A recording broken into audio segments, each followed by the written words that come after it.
Hay ciudades que son un capítulo en la historia. Y luego está Constantinopla. Totalmente. Durante más de 1000 años fue el gran premio, la obsesión de todos. Y en 1451, era una sombra de lo que fue. Un imperio casi moribundo, Sí. pero que estaba protegido por las murallas más formidables, las más legendarias que se habían construido jamás. Y esa es la gran ironía, ¿no? Por un lado tienes esa herencia, la heredera de Roma, la ciudad más prestigiosa del mundo, Claro. y por otro la realidad era desoladora. Apenas 50.000 habitantes y rodeada por completo, pero por completo por el Imperio Otomano. Era como un fósil glorioso esperando. Esperando a que alguien le diera el golpe de gracia. Y ese alguien, pues, llega al trono justo ese año. Un chaval de 19 años. 19 años. Brillante, políglota, obsesivo, y con un único objetivo en mente desde que era un niño: tomar esa ciudad. Su nombre era Mehmed II. Hoy nos vamos a sumergir justo ahí, en ese momento, la caída de una era y el nacimiento de otra. Veremos cómo se forjó el imperio más poderoso del planeta, desde Mehmed hasta el apogeo total de su bisnieto, Solimán el Magnífico. Perfecto. Entonces llega al poder este chico, Mehmed II. ¿De dónde sale esa obsesión tan brutal con Constantinopla? ¿Era algo personal, estratégico o más bien un deber dinástico? Es una mezcla de todo, pero elevado a la enésima potencia. Estratégicamente, la ciudad era, una espina clavada en mitad de su imperio. Dividía sus territorios de Europa y Asia. Tenía todo el sentido. Religiosamente, conquistarla era el mayor honor en el Islam, pero en Mehmed era algo casi visceral. Las crónicas cuentan que no dormía. No me digas. Se pasaba noches enteras dibujando mapas de las murallas, estudiando cada punto débil, interrogando a espías.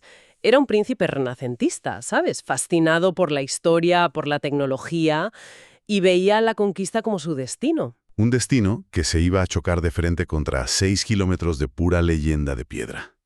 Las murallas teodosianas. Es que es difícil exagerar su magnitud. No era una muralla. No. Eran 3. Una triple línea de defensa. Primero un foso de 20 metros de ancho, que además se podía inundar. Ya solo con eso. Detrás, una muralla exterior con sus torres y, por si fuera poco, la gran muralla interior. 12 metros de altura, 5 de grosor y con 96 torres de vigilancia enormes. ¿Una barbaridad? Habían resistido más de 20 grandes asedios durante 1000 años. Eran, el estándar de oro de la ingeniería defensiva de la historia. Inexpugnables, en teoría. Pero claro, Mehmed tenía un as en la manga: la tecnología. Y aquí la historia da un giro que parece de novela. Sí. Porque el hombre que tenía la clave, un ingeniero húngaro llamado Orbán, fue primero a ver a los bizantinos. Exacto. Les ofreció construirles unos cañones como jamás se habían visto. Pero el tesoro del emperador Constantino XI estaba vacío. No tenían dinero. Nada. Siglos de decadencia, de pagar tributos. No podían pagarle a Orbán. Y Orbán, pues lógicamente, se fue a ver al único otro cliente en la zona: Mehmed. Y aquí vemos una lección que se repite una y otra vez en la historia, ¿no? La innovación no siempre nace en el lugar más tradicional, sino en el que está dispuesto a apostar. Sí. Los bizantinos estaban anclados en su pasado. Mehmed, obsesionado con el futuro, le dio a Orbán carta blanca. Recursos ilimitados. Solo le preguntó una cosa: ¿puedes construir un cañón que derribe esas murallas? Y la respuesta fue basílica. Un monstruo. Un auténtico leviatán de bronce. Medía 8 metros de largo. 8 metros. Disparaba bolas de piedra de más de media tonelada a casi 2 kilómetros. Para moverlo hacían falta 60 bueyes y 400 hombres. Madre mía. Y era tan inmenso que tardaba 3 horas en recargarse porque el metal tenía que enfriarse para no agrietarse. Esas murallas milenarias no se habían enfrentado a nada ni remotamente parecido. El 6 de abril de 1453 empieza el bombardeo. 53 días de asedio. Pero más allá de los cañones, el momento que para mí define el genio de Mehmed es su solución al problema del Cuerno de Oro. La Gran Cadena, un clásico. Los bizantinos habían tendido una cadena de hierro macizo en la entrada del puerto. Así la flota otomana no podía entrar para atacar las murallas marítimas, que eran más débiles. Una defensa increíblemente eficaz. Hasta que a Mehmed se le ocurre algo que nadie, pero nadie, podía haber previsto. Si no puedes pasar por el agua, ¿pasas por tierra? Exacto. Es una de las maniobras más audaces de la historia militar. En una sola noche movilizó a miles de hombres, engrasaron miles de troncos y literalmente arrastraron 70 de sus barcos de guerra por una colina. Por una colina. Los sacaron del Bósforo y los depositaron dentro del Cuerno de Oro, al otro lado de la cadena. La cara de los defensores a la mañana siguiente debió de ser un poema. Despertar y ver una flota enemiga que se ha materializado de la nada en tu puerto, seguro. El golpe psicológico fue brutal, pero aún así la ciudad aguantó. La defensa, liderada por el propio emperador Constantino y un contingente de genoveses bajo el mando de Giovanni Giustiniani, fue heroica. Lucharon hasta el final. Desde luego. ¿Y el final? El 29 de mayo llega por una combinación de mala suerte y un simple error humano. Tal cual. Durante el asalto final, en el momento más crítico, un disparo hiere de gravedad a Giustiniani, el comandante profesional. Ajá. Su retirada de la muralla para que lo atienderan provoca una caída en la moral, un momento de duda.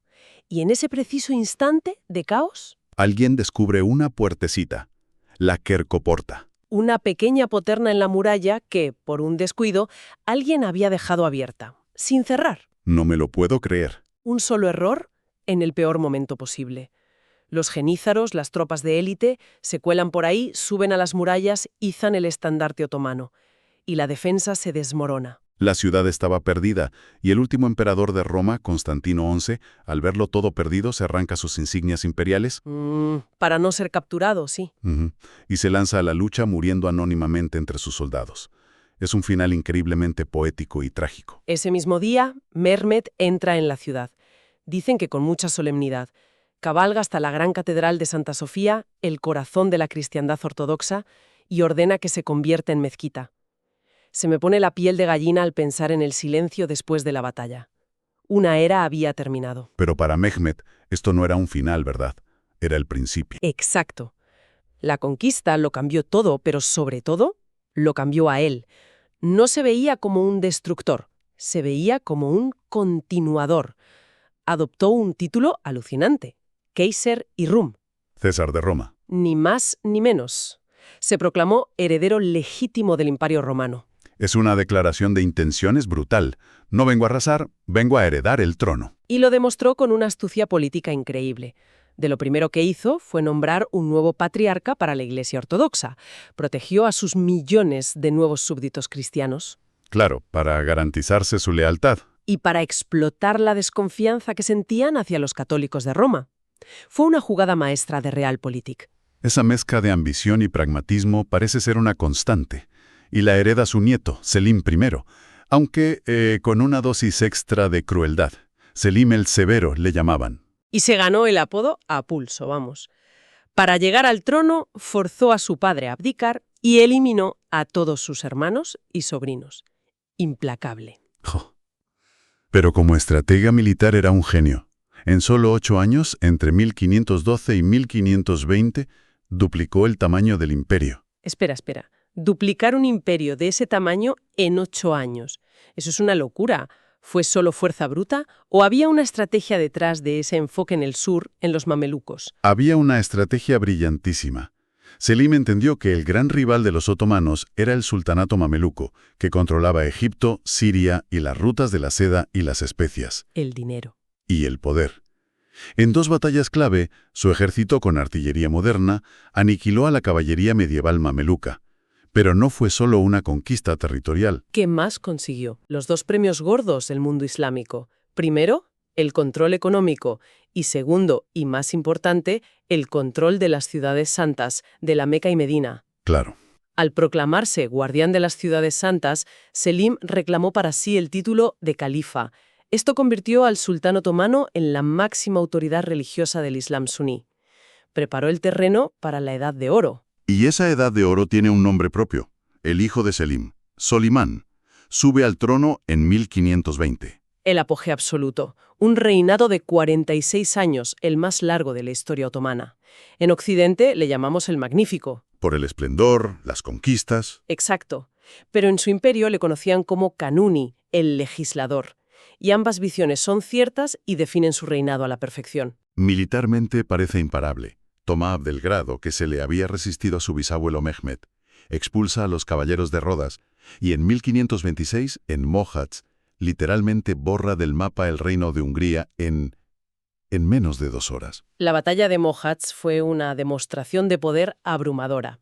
Abrió las puertas de Europa Central y llevó la frontera otomana hasta las puertas de Viena. Y en 1529 la asedia. Es el punto más occidental al que jamás llegaría el imperio. Sí. Pero ese asedio fracasó. A menudo aquí se cuenta como una gran victoria defensiva. Y la resistencia fue, sin duda, tenaz, no hay que quitarles mérito. Pero desde la perspectiva otomana, la retirada se debió más a la logística. Ah, Se acababa la temporada de campañas, llegaba el invierno, y sus enormes cañones de asedio, los herederos de Basílica, se habían quedado atascados en el lodo por las lluvias. Solimán decidió retirarse, pero vamos, Europa contuvo la respiración. y su dominio no era solo en tierra. En el mar tenía un personaje que parece sacado de una película de piratas, Hayreddin Barbarroja. Una figura fascinante. Barbarroja y su hermano eran corsarios norteafricanos. Los amos del Mediterráneo aterrorizaban las costas de España e Italia. Y Solimán, en lugar de intentar acabar con él, lo contrata. Es que es una jugada increíble.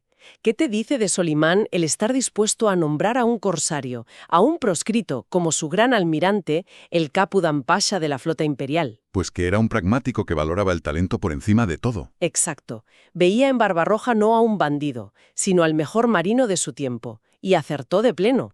En 1538, en la batalla de Preveza, Barbarroja al mando de la flota se enfrentó a una Liga Santa cristiana. España, Venecia, el Papa. Y los aniquiló.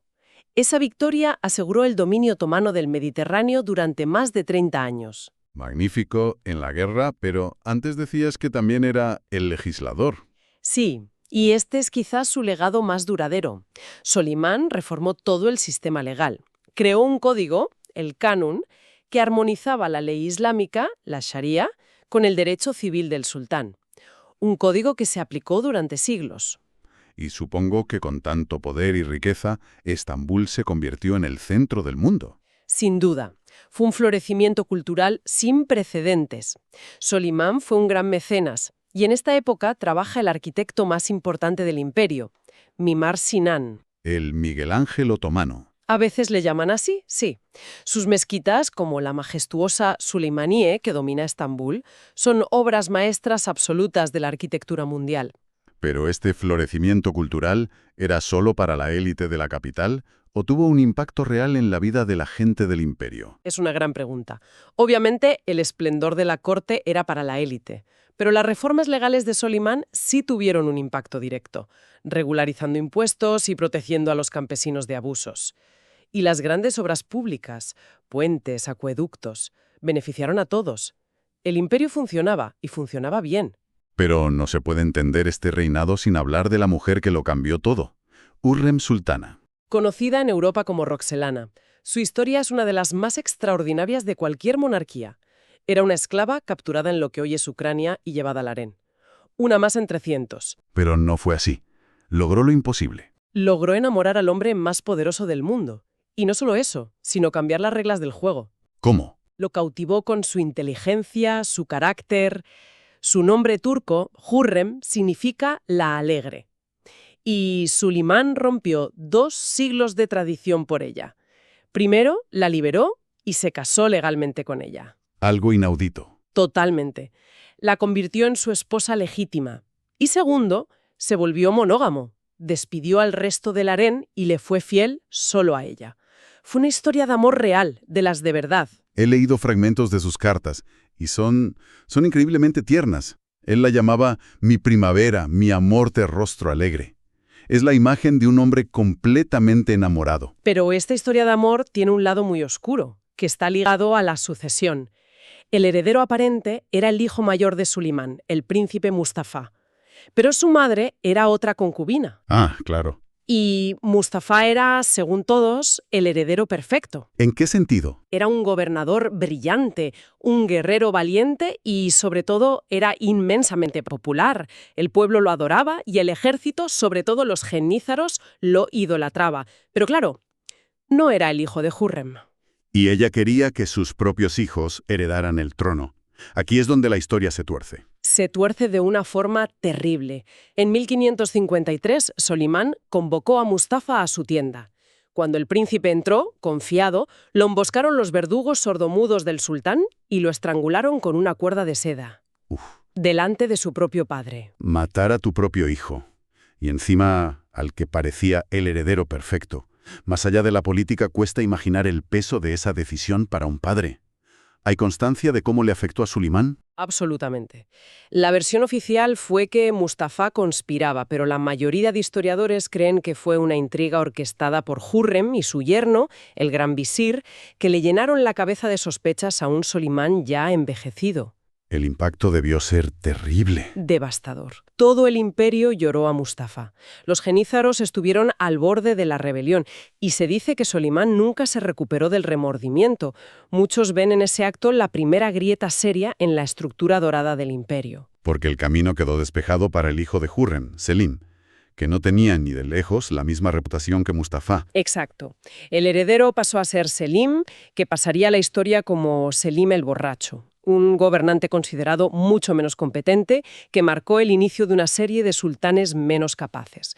El poder empezó a desplazarse del sultán a las facciones de la corte. Cuando Solimán muere finalmente en 1566, durante un asedio en Hungría, ¿cuál es la foto final del imperio que deja? La foto es la de la superpotencia indiscutible del planeta, un imperio en 3 continentes, desde las puertas de Viena hasta el Golfo Pérsico, del norte de África al Cáucaso, Impresionante. con casi 30 millones de personas de un centenar de etnias, y Estambul, con 700.000 almas, como la ciudad más grande y rica del mundo. Es la cima absoluta. Pero, como hemos visto, una cima con grietas ya visibles bajo la superficie. La ejecución de un heredero brillante, el poder de las intrigas de palacio. Todas esas semillas del futuro declive ya se habían plantado. Y en nuestro próximo análisis veremos cómo esas grietas se fueron ensanchando, cómo el imperio pasó de ser la sombra de Dios en la tierra a ser conocido como el hombre en forma de Europa. Y nos deja una pregunta fascinante para reflexionar. ¿Cómo habría cambiado la historia si aquel día de 1553 el príncipe Mustafa hubiera sobrevivido para gobernar en lugar del hijo que el amor y la intriga pusieron en el trono?